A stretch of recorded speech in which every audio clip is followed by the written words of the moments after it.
more amount of energy is required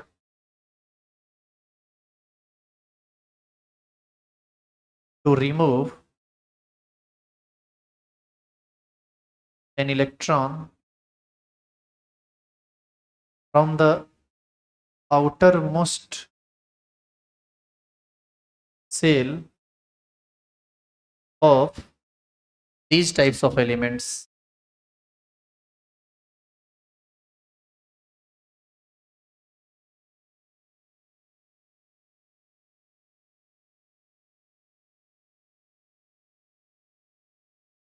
From these types of elements.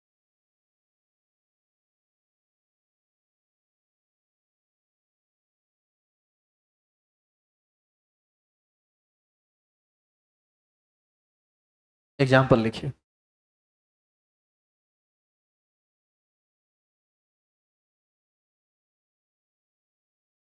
इसको change करना पड़ेगा, हटाएं क्या इसको?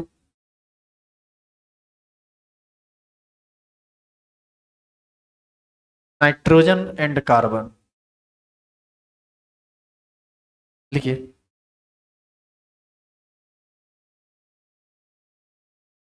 देखो ओरिजिनल में सच पूछो तो यहाँ एग्जाम्पल नाइट्रोजन है, कार्बन इसका एग्जाम्पल नहीं है, क्योंकि कार्बन का कन्फिग्रेशन सिमेट्रिकल नहीं है, क्योंकि वो हाफ फील्ड भी नहीं है और फुल फील्ड भी नहीं है।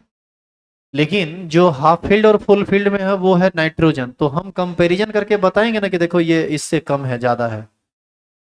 इस चीज को थोड़ी देर के बाद और ज्यादा बढ़िया समझोगे। चेंज करें अभी इसको, लिखिए तो फटाफट। Nitrogen atomic number 7, configuration 1s2 2s2 2p3, इसमें 2 इलेक्ट्रॉन, ये में 3 इलेक्ट्रॉन। आप जरूर कह दीजिए कि ये हाफ फील्ड है। हाफ फील्ड और फुल फील्ड को ही हम लोग सिमेट्रिकल कन्फिग्रेशन कहते हैं। और यहाँ कार्बन लीजिए, जिसका कार्बन था कि ऑक्सीजन था? अच्छा ऑक्सीजन था ना? नहीं नहीं ऑक्सीजन, उधर हमको लगता है कि यहाँ एग्जाम्पल में कार्बन ले लिए थे क्या? उसको ऑक्सीजन बना देना तो। Oxygen atomic number 8। अच्छा यहाँ लेके दिक्कत है कि हम लोग ऊपर ज्यादा नहीं देखते हैं, हम लोग धरती देख के चलने वाले लोग। 1s2 2s2 ऊपर देखते हो तुम लोग ज्यादा। अरे कल एगो का मोबाइल छूट गया है, किसी का छूटा भी है तुम लोग का मोबाइल? एगो छोटा सा मोबाइल है, ऑफिस में रखा हुआ है, और संयोग से देखो कल मेरे पॉकेट में चला गया, वो घर चला गया। दिन भर एको को फोन नहीं आया, रात के 11 बजे 25 30 कॉल आया है। हंसने की क्या बात है, जरूर कोई इंपॉर्टेंट टॉपिक पर डिस्कशन होगा केमिस्ट्री का। हंस क्यों रहे हैं? जिसका भी होगा भाई ले लेना, देखो डिस्कशन छूटना नहीं चाहिए। 1s2 2s2 2p4।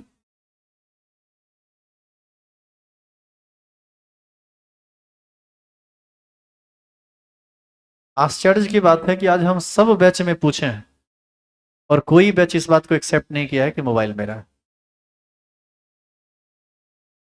डरने की क्या बात है भाई, तुम्हारा सामान है लेके जाओ।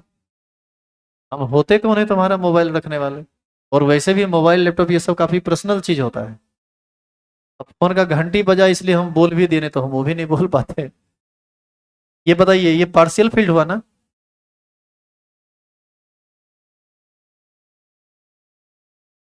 1s2 को छोड़ दिया, अरे वो तो नोबेल गैस कन्फिग्रेशन है, इसको भरना जरूरी थोड़े है, भरना चाहते हैं तो भर दीजिए। अच्छा इसी कन्फिग्रेशन को आप लिखते हैं ना, हीलियम 2s2 2p3, तो आप तो इतना ही ना तब लिखते, आप उधर का तो छोड़ ही देते।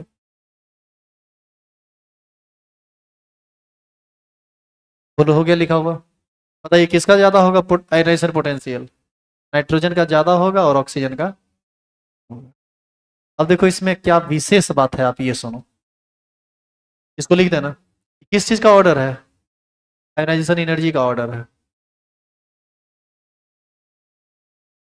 अब एक लास्ट बात है, आज का टाइम भी बहुत ज्यादा हो रहा है, जल्दी कीजिए।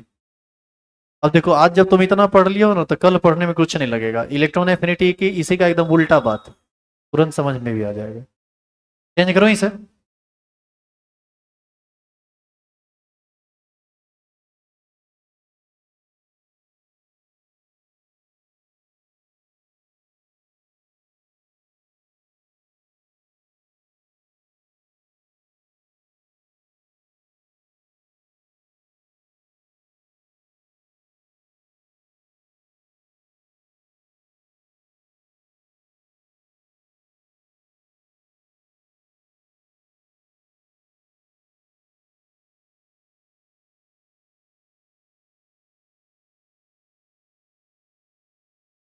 चलिए यहाँ देखिए,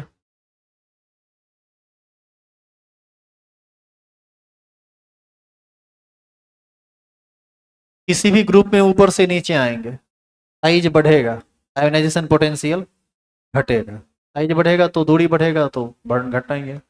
बाएं से दाएं जाएंगे, दोनों चीज होगा। एटॉमिक नंबर मतलब न्यूक्लियर चार्ज भी बढ़ेगा और साइज भी घटेगा। दोनों का दोनों चीज आयोनाइजेशन पोटेंशियल को बढ़ाने के लिए जिम्मेदार है। हाँ या ना? ऐसी स्थिति में जरा बताओ तो, नाइट इधर से इधर जाएंगे तो आयोनाइजेशन पोटेंशियल बढ़ेगा, तो सबसे ज्यादा फ्लोरीन का होना चाहिए, उससे कम ऑक्सीजन का, उससे कम नाइट्रोजन का। लेकिन तनिक अभी देखो कि नाइट्रोजन और ऑक्सीजन में किसका तुम ज्यादा लिखे हो और किसका कम लिखे हो। नाइट्रोजन का ज्यादा लिखे हो, ऑक्सीजन का ही कम लिखे हो। तो ये बीच बीच में इलेक्ट्रॉनिक कन्फिग्रेशन में एक्सेप्शनल बात आ जाता है। अभी अब सुनो इधर, इसी को लोग कहता है क्या कि केमिस्ट्री में एक्सेप्शन भरा पड़ा है, दिमाग लगाना पड़ता है, रटना पड़ता है। अरे रटना कुछ नहीं पड़ता है, चीजों को आप समझ लीजिए कि वो आखिर वैसा हुआ का है।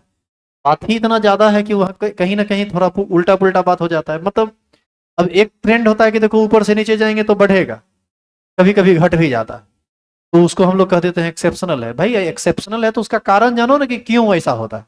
जैसे लेफ्ट टू, हम ये कहेंगे कि ionization potential increases from top to bottom in a group and increases from left to right in a period. लेकिन अब बताओ, नाइट्रोजन और ऑक्सीजन में बढ़ने का बदलाव वहां जाके उस पोजीशन पे जाके घट जाता है। यहाँ पर ऑक्सीजन आ जाएगा इधर, नाइट्रोजन चला जाएगा इधर। तो ये सब ध्यान में रखना पड़ता है। जो ध्यान में रख लिया वो अच्छा कर लेता है केमिस्ट्री, नहीं रख पाया तो जहां तहां गड़बड़ाते रहता है। तो यही पॉइंट लास्ट देके आज छोड़ दीजिए, कल हम लोग पढ़ेंगे इलेक्ट्रॉन एफिनिटी। लिखेंगे, हेलो दीजिए। देखिए आयोनाइजेशन एनर्जी, क्या बस्ता और समेट लिए, बहुत बढ़िया, जरा माथा पर भी रख लीजिए। Ionization energy increases from top to bottom in a group. Ionization energy increases और लिखिए देते हैं।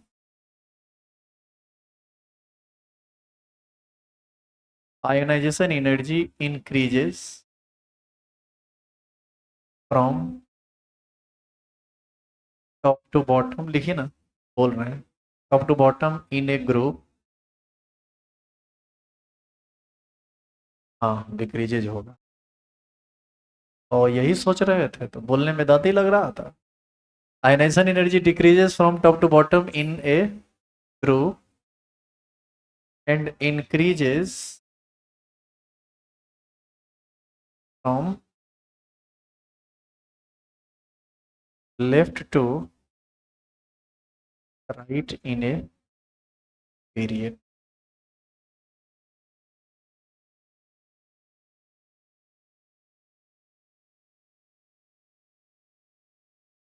आयोनाइजेशन एनर्जी डिक्रीजेस ग्रुप में और इंक्रीज करता है पीरियड में। लेकिन देखो ये जनरल ट्रेंड है, जहां तहां एक्सेप्शन आते रहता है, कॉन्फ़िगरेशन से वो चेक होता है। कल हम लोग पढ़ेंगे इलेक्ट्रॉन एफिनिटी। कल इलेक्ट्रॉन एफिनिटी नहीं बल्कि इलेक्ट्रॉन एफिनिटी भी पढ़ेंगे और इलेक्ट्रोनिगेटिविटी भी पढ़ेंगे, दोनों पढ़ के खत्म करेंगे। कल लास्ट क्लास है इसका।